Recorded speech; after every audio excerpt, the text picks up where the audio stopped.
네, 6월 3일 시사 접종 2부인데요. 앞으로는 우리 시청자 여러분들이 1, 2부를 함께 보기가 좀 어렵다고 그래서 1부는 오전, 2부는 오후에 이렇게 업로드를 하도록 하겠습니다. 두 개 다 보실 수 있도록 저희가 이렇게 배치를 한 겁니다. 많은 시청, 구독해 주시기 바랍니다. 그리고 알람을 이렇게 눌러 놓으시면요, 이렇게 방송이 바로 업로드되면 바로 알 수가 있거든요. 또 알람도 눌러 주시면 고맙겠습니다. 자, 1부에서 이재명 경기도지사가 여론조사에서 2등을 했는데 전혀 거론을 않고 온 이유는 바로 이제 이 부분입니다. 여기서부터 좀 해보려고 그러거든요. 일단 이재명 경기도지사가 잠깐 또 화제가 됐던 게 정부의 그 긴급 재난지원금 지급을 다시 건의한 겁니다. 1인당 20만 원씩 해야 된다. 이게 필요하다는 거고, 이거는 이제 그 이재명 경기도지사의 얘기는 코로나19가 장기화되면서 어려움을 겪고 있는 국민의 생활 안정과 지역 경제 활성화를 위해서 필요하고, 이에 필요한 예산을 이번 추경에 편성을 해야 된다, 이렇게 주장하고 있습니다. 이것도 일단 여기까지 얘기해 볼까요? 자, 이거 긴급재난지원금 이재명 지사가 제일 먼저 또 선수치고 나왔는데 어떻게 바람직한 건가요? 어떻게 보세요? 그건 뭐 그런 평가는 네. 이게 우리가 지금 이것도 마찬가지로 적어도 대한민국은 이런 쪽에 대해서는 한 번도 가지 않은 길을 지금 가고 있기 때문에 그러니까 이게 옳다 그러다 이런 문제로 얘기할 건 아니고요. 네. 그 평가도 조금 지나야 될 것 같고, 근데 이제 이런 지금 말씀하신 대로 지금 이거는 옳다 그르다 필요하냐 아니냐, 네. 그다음에 가능하냐 안 가능하냐는 얘기는 지속적으로 이제 논쟁이나 이제 토론이 필요할 겁니다. 네네. 근데 이제 이런 이슈를 선점했다는 거는 의미가 있죠. 네. 이재명 지사가 하여튼 코로나19 사태와 관련해서 부분 이렇게 뜨는 거는 맞는 것 같습니다. 예, 좀 선도적인 어떤 행동 뭐 이런 걸 하다 보니까 이렇게 좀 뜨는데, 이걸 놓고 또 평가가 좀 엇갈리는 것 같아요. 대권에 좀 꿈을 꾸고 이렇게 좀 나서고 있는 거 아니냐, 이런 얘기가 곳곳에 나오고, 또 여론조사가 또 2등을 했잖아요. 본인은 아닙니다라고 주장을 해도 이제 여하튼 의미 있는 여론조사인지 모르겠지만 2등을 했거든요. 자, 이런 상황에서 이재명 도지사 대권 관심 있지 않을까요? 그거는 무르나 마나한 얘기죠. 무르나 마나한 얘기고 당연히 관심이 있죠. 네. 이제 지금 재판을 앞두고 있기 때문에 그 노골적으로 공개적으로 본인이 대선에 뜻이 있다는 것을 표현하기는 부담스러울 거예요. 아마 그런 티를 안 내려고 할 텐데 내심이야 왜 없겠어요. 그리고 지금 현실적으로 정치인은 표로 먹고 살지만 사실은 표는 몇 년에 한 번씩밖에 안 나오는 거고, 네. 지금 이제 대체로 보면 여론 지지도라는 게 그 가장 큰 힘이 되는 거죠. 지금 뭐 이 정부 여당의 가장 강력한 힘이 대통령 국정 지지도에 대한 그 지지 여론이 아주 고공행진 중이기 때문에 네. 뭐 그거가 가장 큰 힘인 거죠. 그러니까 국민들이 박수를 보낸다는 얘기인데, 그러니까 어찌 됐건 지금 여론조사가 해보면은 이낙연 의원 다음으로 그 이재명 지사가 이제 여야를 통틀어서 거의 2등을 하고 있는데, 이거 실체잖아, 실체. 현재 시점에서는 그게 실체란 말이죠. 그러니까 그거에 대해서 본인이 의식을 안 한다는 게 이상한 거고, 당연히 의식하는 거고, 대신에 그게 이제 그 여러 가지 좀 예민한 부분과 연결되니까 좀 표현만 조심하는 거겠죠. 근데 그런 점에서 지금 재난지원금 같으면 현재 이 코로나 국면에서 국민의 관심을 끌기에 굉장히 그 중요한 어젠다이기 때문에 누구라도 얘기를 할 수 있었던 거예요. 이제 이게 던진 거고, 이게 뭐 될지 안 될지는 그 뭐 기재부 같은 이제 뭐 담당 부처의 판단도 있을 거고, 제일 중요한 건 이제 청와대의 판단인 건데, 어쨌든 이 문제를 이렇게 던졌기 때문에 당분이 화제가 될 거고, 그런 것들이 또 다시 돌아가서 그 대선 후보 여론 조사의 지지율에도 반영이 되겠죠. 근데 이분이 지금 그 대권 행보에 합류하기 위해서는 여하튼 친문 지지층의 그 지원이 필요할 텐데, 사실 그건 못 받고 있는 것 같아요. 며칠 전에도 그 한명숙 그 전 총리의 재판을 거론하면서 친문 지지층이 좋아하는 발언을 했단 말이에요. 2심에서는 판결이 잘못됐다. 동병상련을 느낀다. 뭐 이런 얘기를 했지 않습니까? 그러니까 이런 거 보면은 나는 대선 관심 없어요 하면서도 친문층을 지지를 받기 위한 노력을 지금 하고 있는 것 같은데, 그렇게 안 느껴지셨나요? 그건 뭐 애들도 다 아는 거죠. 아는 겁니까? 그렇게 하고 있는 거고, 반응이 없는 거죠. 근데 반응이 없어요? 다 친문층이? 보고 있는 거죠 지금. 진중권 교수만 반응했잖아요. 그 뭐 나머지는 뭐 반응이 있다는 얘기 제가 못 들었고 네. 그러니까 그냥 보고 있는 거죠 지금 다들. 본인도 그거 뭐가 열광적인 그 말 한마디 했다고 그래가지고 아 그래 당신은 우리 편이야 이럴 거 기대할 수도 없고요. 네. 이게 계속 이 나름대로 지금 이게 저 차근차근 하지만 분명한 목표를 가지고 지금 가고 있는 중인 거고 이 발언도 그 연장선상에서 해석을 해야 되죠. 그러니까 하여간에 그 흐름에 따라서 내가 무슨 말을 해야 되겠다라는 감에 대한 거는 정말 있는 것 같아요, 양반. 네, 네.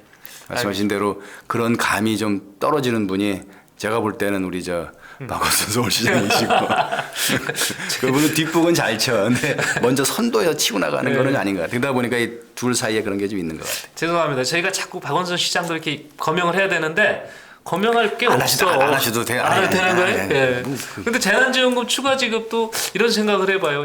저 인천시장 같은 경우 수도권에서 이제 서울시장 경기도에서 나왔으니까 인천시장 같은 경우도 대권 뭐 얘기가 없으니까 아 필요합니다라고 얘기했을 때는 더 절실함이 와닿지 않겠는가. 이재명 도지사는 아무래도 뭐 또 자이건 타이건 간에 뭐 대권 행보 얘기가 오가니까 아직 박 시장 그런 게 아니면 정말로 절실해서 저런 거보다 이렇게 올 수도 있을 텐데 그분이 좀 먼저 얘기 치고 나왔으면 하는 아쉬움이 저 혼자 드네요. 네, 이재명 경기도지사에 대한 얘기였고요. 이어서 이제 김종인 그 우리 미래통합당 비대위원장 얘기로 좀 넘어가 보겠습니다. 생각지도 않았던 얘기가 좀 나왔습니다. 예, 보니까 이걸 다소 미래통합당 김종인 비대위원장이 이일한 발언인데 다소 불미스러운 일이 있더라도 과거 조치와는 조금 떨어진 일이 있더라도 너무 시비 걸지 말고 협력해달라. 이거 보도된 거 있죠. 네, 이런 기사가 났고요. 또 오늘은 또 어떤 얘기를 하셨냐면 보수 너무 좋아하지 않는다. 뭐 이런 발언도 하셨습니다. 근데 이런 어떻게 보면 이게 안에서도 진영 내에서도 굉장히 논란을 일으킬 발언인데 왜 이렇게 강하게 나오시는 거죠?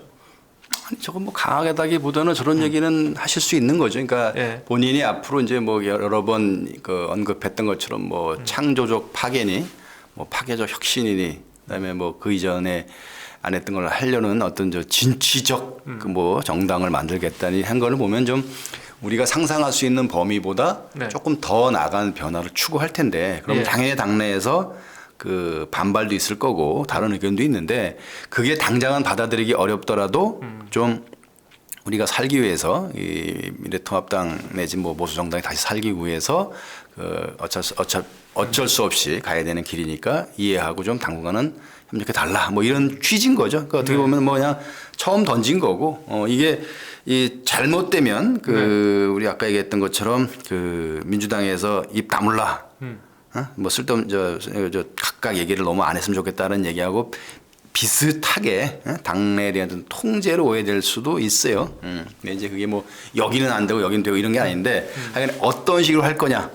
그 김종인 비대위원장은 지금 막 이제 시작을 해서 뭔가를 해야 되는데 시작하기 전부터 이제 뭐 그 반대에 막히고 그러면 좀 여러 가지 힘도 들고 그 나아지는 것도 없고 하니까 그냥 이제 쭉 밀고 나가고 싶은데 이런 식으로 이제 좀 협조를 부탁한 거고 뭐 이제 이 다음에 이제 무슨 다른 의견 했는데 그걸 막 입을 강제로 털어막거나 무슨 뭐 징계하거나 이러면은 이제 그거는 정말 당내 민주주의에 대한 이제 그 무시 내지는 이제 그 훼손이 되는 건데 뭐 아직은 그 정도는 아니고 그 일단 이 얘기는 그 앞으로 우리가 해야 될 일, 내가 하려고 하는 일이 여러분들이 보기에 그 좀 안 맞거나 이해하기 어려운 부분이 있더라도 좀 일단은 좀 이해해 달라라는 네. 이제 양해 표시를 보고요. 예. 다음에 그 관련된 무슨 발언이나 행동이 있으면 그걸 가지고 더 볼 필요가 있어요. 근데 이제 어느 정도 이해가 되는 거는 뭐 지금 어떻게 보면 아예 없는 황무지에서 다시 시작하는 걸로 봐야 되거든요. 네. 그러니까 지금 미래통합당도 보면 같은 당이어도 그 영남권 출신 국회의원들이 바라보는 전국하고 수도권 지역에서 정치하는 사람들이 바라보는 전국이 같지 않을 수가 있어요. 네. 그러다 보니까 이 온도차가 있는 건데 그런 점에서 보면은 현재는 김종인 위원장은 그 수도권 그 층의 수도권 유권자 국민들에게 먹힐 수 있는 여러 가지 변화와 혁신 방안을 좀 구상하고 시행하려는 것 같아요. 저는 그런 근데 이게 지금 저기 우려가 이제 보수를 나는 그렇게 너무 좋아하지 않는다 하니까 뭐 예상했던 대로 이제 뭐 홍준표 의원 같은 분들은 민주당 뭐 이중대 얘기도 나오고 그 뭐 진보하겠다는 거냐 이런 얘기도 나오고 지금 막 이렇게 쏟아지고 있습니다. 이걸 이 물론 이제 의도는 알겠는데 변화하고 혁신하자는 얘기잖아요. 근데 이 감당하기에는 너무 큰 말 아니었나요? 보수를 내던진다는 얘기는 그렇지는 않나요? 뭐 그렇게 볼 수도 있고 아니게 볼 수도 있는데, 그러니까 근데 지금 사실은 보면은 두 가지를 얘기해. 첫째, 보수가 뭐예요? 글쎄 그걸 개념이 정확하지도 않지만 그 지켜야 될 보수라는 게 뭐냐라는 거에 대한 것도 사실은 우리가 한 번도 그거에 대해서 고민하거나 논쟁해 본 적이 없어요. 네. 대한민국의 그 보수라는 게 과연 뭔지에 대해서 우리가 치열하게 논쟁하거나 이 좌파적 용어로 사상 투쟁을 해본 적도 없어요. 예. 근데 뭘 지키겠다는 건지 이게 잡히질 않는 거예요. 그 잘못하면 그게 모든 변화를 다 거부한다라는 뜻으로 오해될 수가 있어요. 네. 보수를 지켜야 된다는 얘기가. 근데 실제로 그 뭐 유럽에 우리 뭐 대의제 민주주의를 따지면 이제 유럽이 더 역사가 깊고 더 다채로운데 유럽의 정당들 보면 지금 뭐 보수 진보나 좌파 우파 이 개념이 있나요? 제가 보기에는 거의 없어요. 이미 예를 들어서 자 영국 같은 경우도 그 대처의 그 보수당에 계속 밀려가지고 그 노동당이 집권을 못하다가 예. 그 토니 블레어가 그 그냥 정말 혜성처럼 등장하면서 그 다시 집권을 했는데 그게 이제 계기가 뭐 계기도 있었지만 그 토니 블레어가 갖고 나왔던 게 그때 화제됐던 게 제3의 길이란 말이죠. 네. 그게 뭐냐면 좌파에서 좀 더 오른쪽으로 많이 왔어요. 그래서 이제는 그 영국식 제3의 길식으로 좌파는 오른쪽으로 많이 오고 우파는 왼쪽으로 많이 왔어요. 그래서 어느 나라를 막론하고 예를 들어서 국가의 기본적인 경영과 유지와 관련된 것들 안보 문제라든지 경제 문제에 있어서 큰 차이가 없어요. 뭐 지금 우리가 뭐 저기 경제 문제 같은 우리는 조금 그 논쟁에 좀 아직 좀 뒤 따라가고 있어가지고 무슨 뭐 노동 융신이 지금 무슨 뭐 52시간 근무제니 최저임금 인상이니 이런 식의 것들이 지금 막 논쟁이 되고 있지만 네. 이미 그런 문제에 대해서는 많은 나라들이 이미 어느 정도 논쟁이 끝난 것들이 있어요. 그 정도를 가지고 뭐 미국도 사실은 뭐 최저임금 인상 이런 것들이 그 자체가 논쟁이 되진 않아요.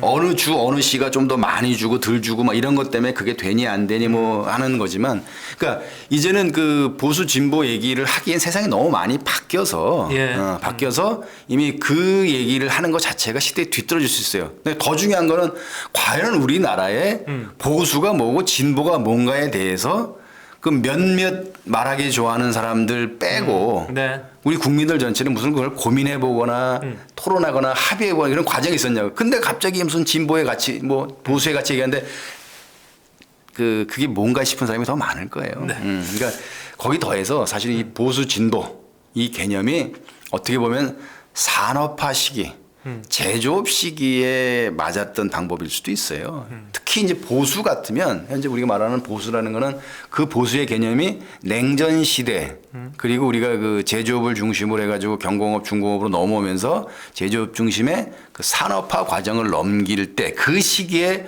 맞았던 걸 수도 있어요. 그거에 대해서 우리가 자꾸 미련을 가지면 지금 뭐 제조업 시대가 그러니까 뭐 의미 없다는 게 아니라 현재 뭐 4차 산업혁명 얘기도 하고 또 다른 변화 현재 뭐 코로나로 인한 뭐 포스트 코로나 이후에 뭐 세계 질서 경제 질서 사회 질서 이런 얘기가 막 나오고 있는 와중에 코로나 같은 거는 생각도 못했던 우리로 따지면 60년대 70년대 80년대 그 시기에 어떻게 보면 어울릴 것 같은 얘기를 지금도 하고 있으면 이게 약간 낡은 옷을 입고 있거나 우리가 양복 입고 갓 쓰고 있으면 뭐가 부조해요. 그러면 현재 시기에 맞는 정치 이념, 정치 가치가 뭐며 거기서 예를 들어서 미래통합당 계열에 뭐 옛날로 하면 무슨 보수정당 계열에서 그 뭘 하는 게 맞느냐, 뭘 해야지 국민들한테 지지를 받고 사랑을 받을 거냐에 대한 고민이 필요하다라는 걸 이해를 해야죠. 세상이 많이 바뀌었다니까요. 그 얘기 생각나요. 이건희 회장이었나요? 삼성 전에 가족 빼고 다 바꿔야 돼. 마누라 자식 빼고 다 바꿔라. 다 바꿔라. 뭐 지금 김종인 위원장도 그 생각 안 했나 모르겠네요.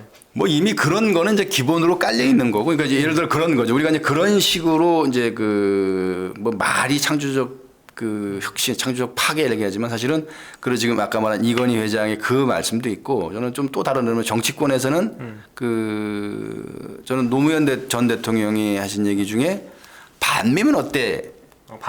반미면 어때? 이 얘기에 대해서도 사실은 이제 시간이 지나고 나니까 그게 그런 관점에서 좀 바라볼 필요가 있겠다 싶은 거예요. 그러니까 제가 제 관점에서는 노무현 대통령이 반미를 하자 이게 아니고 그 당시로 보면 우리가 저 친미 반미 얘기를 했을 때 노골적으로 나는 친미주의자다라고 하지 않지만 우리의 뭐 국민 개개인이나 국가 전체가 미국하고 너무 관련돼 있고 미국의 영향 이런 것들이 얘기하다 보니까 얘기 꺼내는 것 자체가 약간 그 그렇죠. 불경시되고 그렇죠. 그 예. 약간 불온시되는 시기였는데 그거를 넘어가 보자라는 거죠. 그러니까 우리가 사고의 경직성이라든지 사고의 그 한계를 넘어서서 우리한테 일체의 터부를 넘어서는 좀 조금 더 자유롭고 조금 다른 관점의 생각, 뭐 그게 혁신적인 생각인지 뭔지 모르지만 해보자라는 그런 뜻인 거죠. 우리가 지금부터는 우리가 반미로 가자 이런 뜻이 아니고, 그러니까 그런 취지였다고 저는 지금은 이제 이해를 하고 그런 점에서라면 지금 우리가 좌우의 틀, 뭐 보수의 가치, 진보의 가치, 뭐 보수와 진보의 대결 이 틀 자체가 어떻게 보면 약간 시대에 뒤떨어지고 현재의 변화를 못 찾아가는 거예요. 그래서 보면은 이제 이 미래통합당도 더 잘해야 되고 더 현실적인 게 어떻게 보면은 이 현재 말하는 이 진보의 가치라든지 민주당이나 민주당 계열의 정당들은 현재 50대 위로는 60대 초반까지 밑으로는 40대까지 이 세대들하고 같이 커왔어요. 예, 예. 같은 시대를 보고 같은 걸 바라보고 같은 고민하고 뭐 그게 뭐 운동권 의식일 수도 있고 부채 의식일 수도 있고 뭐 이런 것들이 쭉 왔단 말이에요. 세대적으로.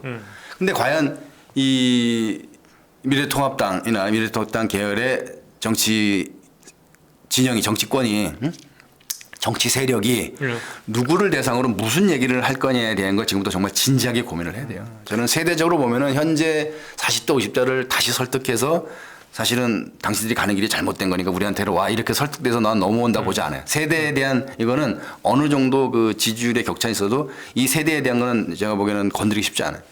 차라리 그러면은 20대나 30대에 대해서 그들의 눈높이에 맞게 그들이 바라는 정치, 그들에게 도움이 되는 정치 이거를 우리가 해줄 수 있다는 거를 보여주는 준비를 해야 되는데 그런 관점에서라면 현재 보수정당이 갖고 있는 그 인식의 틀이나 눈높이에서는 그게 가능하지 않다고 보는 거죠.